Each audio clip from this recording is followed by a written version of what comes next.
Welcome to another drinking glass video, in a sense, because we're talking about wooden drinking glasses. Here is my three-piece collection. And what are you looking out for when you're trying to put together a little collection of these type of drinking glasses? I think of it as the 3 F's: form, fineness, and finish. So let's just quickly go through them. Form is really just the shape of the glass and its general sort of aesthetic merit due to that shape, and I think the one in the center here is an absolutely superb example. It's probably the most beautiful of the three. Fineness is really like the thickness or thinness of the timber, especially around the rim when it's really nice and thin, almost card-like. It just gives almost like a sense of refinement to the piece, whereas most wooden items like this are a bit clunky and clumsy.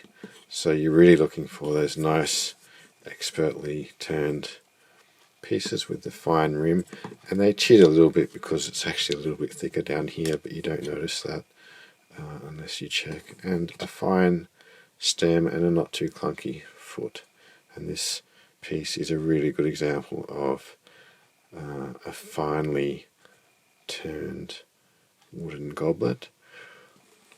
And the last one is finish, and I like this sort of satin look. It's probably done through coating it with linseed oil or something like that, and I've given these a couple of coats just of canola oil, I think. You don't want this sort of you don't want it to be varnished with like runs of varnish coming down crudely.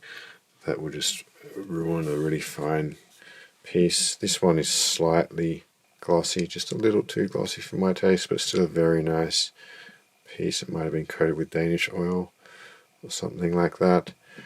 And you also don't want tooling marks on the pieces from where they used a chisel on the wood lathe to make these. You do see that in crude amateur attempts to make this kind of thing. Some tooling marks on the base are okay.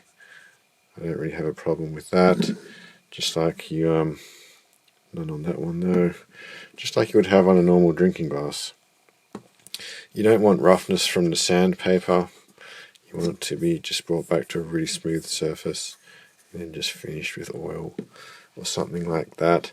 And it's very, very hard to find turned wooden drinking glasses that satisfy all of these criteria. These are the only three that I found. Other things you're looking for are the species of timber, to a degree the grain of the timber, although you're not really going to complain if all the other boxes are ticked.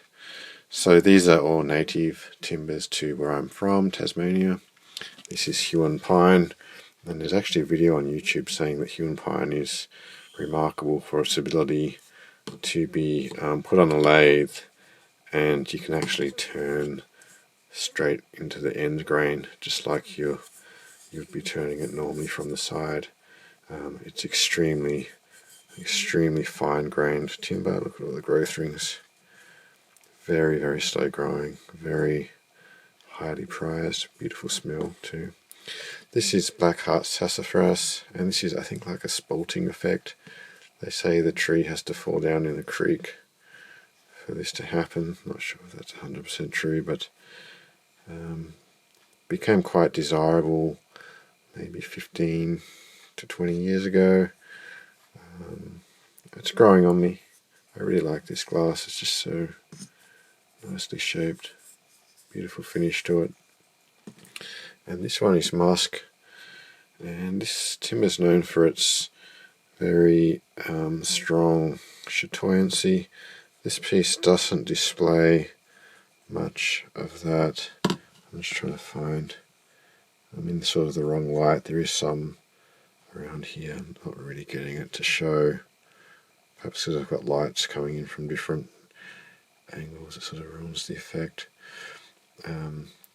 And highly figured musk is worth, there you go, a little bit, let me do this, is worth quite a lot of money. and it's a fairly small tree, so you don't tend to see big items made from musk. So very happy to find these. I doubt I'll ever find another one in musk. I'm still trying to find one in myrtle and perhaps one in blackwood, and that would be the main species covered. Oh, there are a few other species too, but yeah, nice to put a little collection of these together.